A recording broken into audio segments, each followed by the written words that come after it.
여러분 안녕하십니까. 5월 26일 주일 넘치는 우리 교회 매일 묵상 시작하도록 하겠습니다. 오늘 본 말씀은 사도행전 11장 19절부터 30절까지 말씀입니다.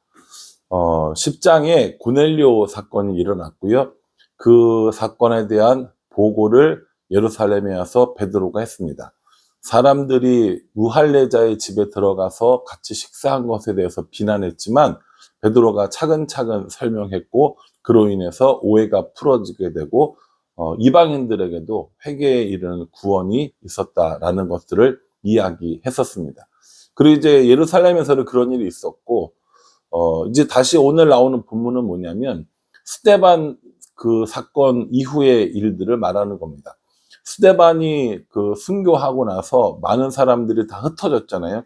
그때 앞으로 어떻게 복음이 확장되어질 것인가를 보여준 것이 7 집사 중에 한 사람이었던 빌립이었습니다. 그래서 사마리아에도 또 에디오피아 내시에게도 복음을 전했던 것을 우리가 또 살펴봤었거든요. 오늘 그런 사람들 말고, 빌립이나 이렇게 유명한 사람들 말고, 그 당시에 흩어져 있던 평신도들, 그냥 보통 이야기하기 쉬운 대로 평신도들의 사역을 이야기해 주고 있는 겁니다. 19절에 보면, 그때 스데반의 일로 일어난 환란으로 말미암아 흩어진 자들이 베니게와 구브로와 안디오까지 이르러 유대인에게만 말씀을 전하는데 라고 얘기합니다.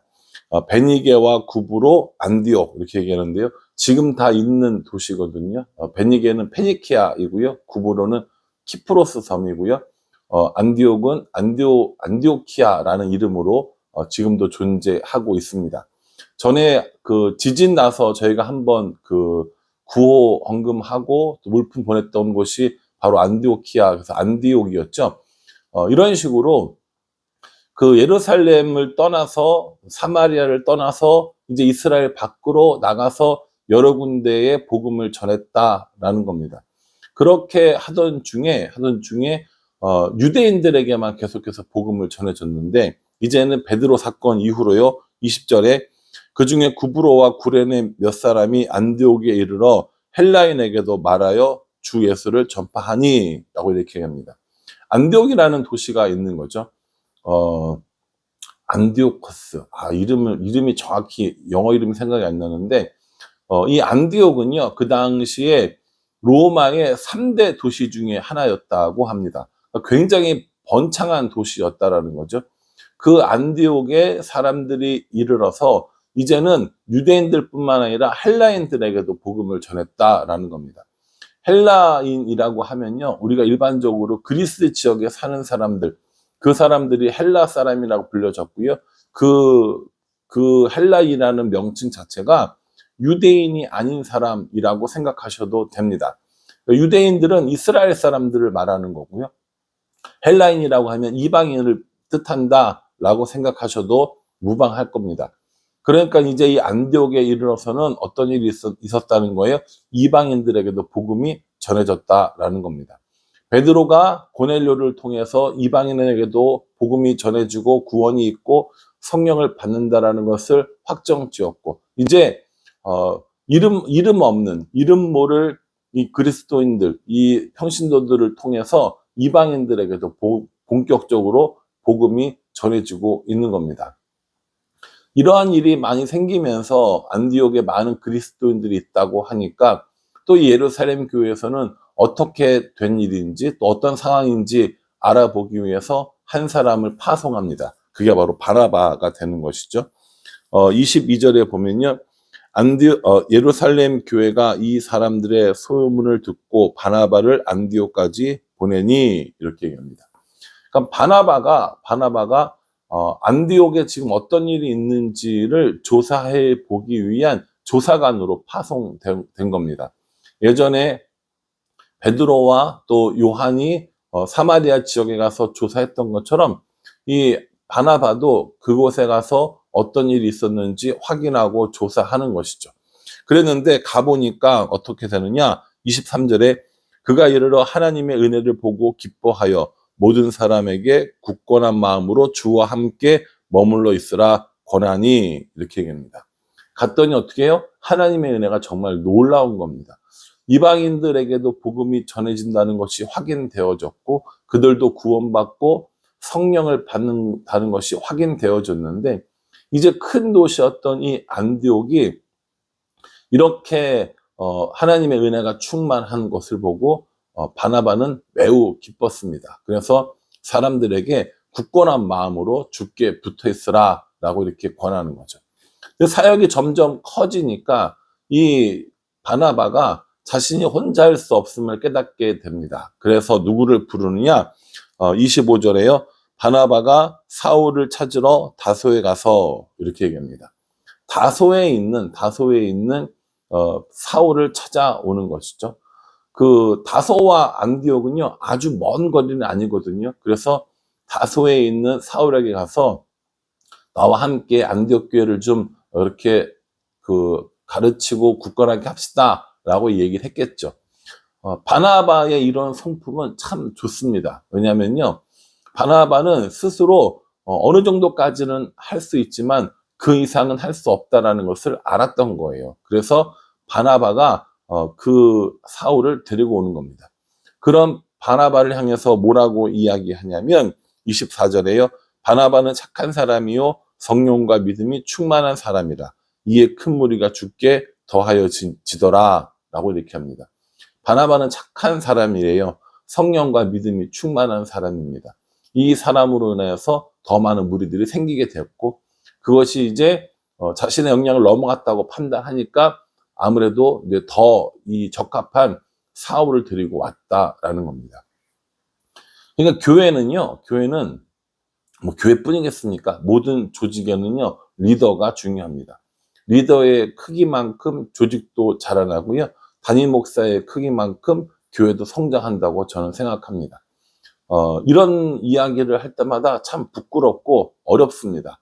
왜냐하면 저 자신이 어느 정도의 그릇인지 어느 정도의 모습인지 누구보다도 제가 잘 알기 때문인 거죠. 그래서 이 사도행전을 묵상하면서 내내 드는 생각 중에 하나가 나의 그릇이 좀 더 커져야 되는데 나의 역량이 좀 더 많아져야 하는데 라는 생각을 하는 거죠.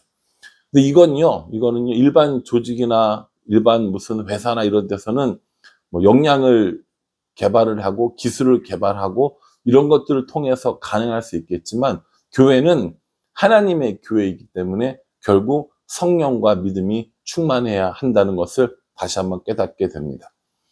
그래서 저는 잔기술을 배우기보다는 성령과 믿음을 따라 사는 삶에 대한 훈련과 연습들을 더 많이 해야겠다라는 생각을 해보게 됩니다.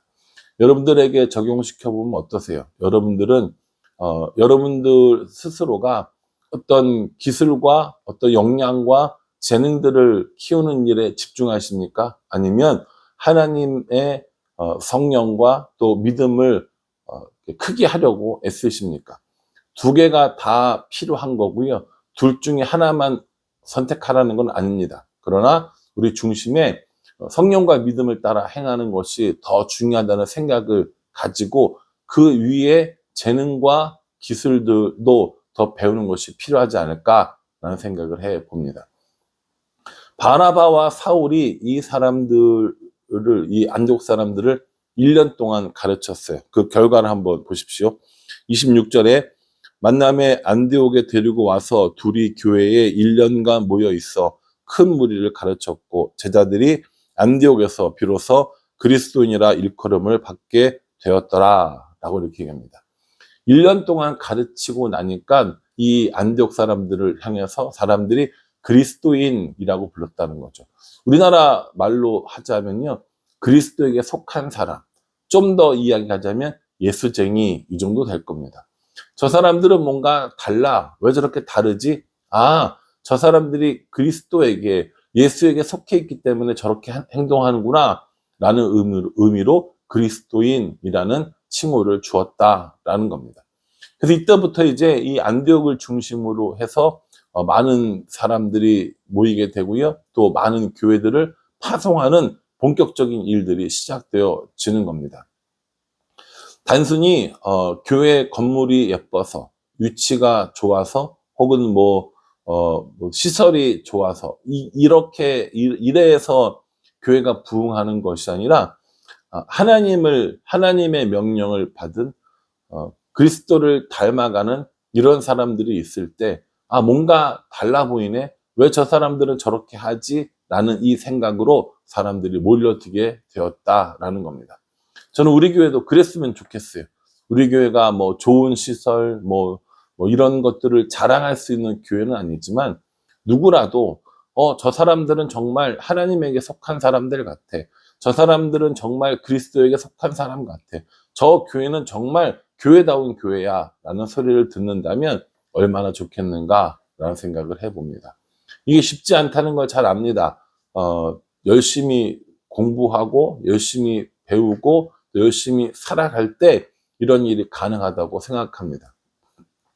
저는 오늘 이 말씀 보면서 바나바와 바울이 1년 동안 가르치니까 그리스도인이 됐잖아요. 저는 이제 개척한 지 1년 반 정도 됐는데 우리는 사람들에게 우리 지역에 어떤 사람들이라고 평가받고 있는가라는 생각을 한번 해보게 되었습니다. 우리 교회가 다른 사람들을 볼 때 혹은 믿지 않는 사람들을 볼 때 저 교회 사람들은 참 뭐가 달라도 달라 이런 소리를 들었으면 좋겠어요. 저 교회 사람들은 왜 저렇게 욕심이 많지? 저 교회 사람들은 자기네들끼리만 똘똘 뭉쳐 이게 아니라 저 사람들은 정말 하나님 믿는 사람들 같아. 저 사람들은 정말 그리스도께 속한 사람 같아. 라는 이런 이야기를 들었으면 좋겠다라는 것이죠. 우리가 앞으로 마음을 모아서 나아가야 할 방향이 바로 이것이 아닐까라는 생각을 해봅니다. 여러분들 어떠세요? 여러분들 주위의 사람들에게 그리스도인이라는 칭함을 받을 만합니까? 우리 교회는 그리스도의 교회라고 칭함을 받을 만합니까? 이 질문에 대해서 저도 그렇고요, 여러분들도 그렇고요, 답해야 합니다. 우리는 어떠한 삶을 살고 있는지. 그리스도인다운 삶이라는 것은요, 말씀을 따라가는 삶이라고 저는 생각합니다. 그리스도의 말씀에, 예수님의 말씀에, 혹은 하나님 말씀에, 혹은 성경에 순종하는 삶을 살아가는 사람들이라고 생각합니다. 이러므로 해서 우리가 말씀을 읽고 묵상을 하고 기도를 하고 이러한 일들이 중요하다라는 것이죠. 오늘 주일입니다. 말씀이 선포되어질 거고요. 우리는 예배를 드리게 될 겁니다. 그냥 와서 주일 예배 드려서 나는 그리스도인이다 이게 아니라 주일 예배를 드리고 받은 은혜를 가지고 세상 가운데 나가 살면서 그리스도인다운 삶을 살아갈 때 진짜 우리가 교회가 될 거고 진짜 우리가 그리스도인의 모습을 가지고 살 거라는 겁니다. 그 뒤에 나오는 말씀은 예루살렘에 큰 흉년이 들어서 사람들이 함께 헌금을 모아서 부조가 나오는데요. 그 부조를 모아서 보내는 것들이 나옵니다. 이제는 예루살렘 교회를 도울 수 있을 만큼 성장한 안디옥 교회의 모습을 보게 되는 것이죠.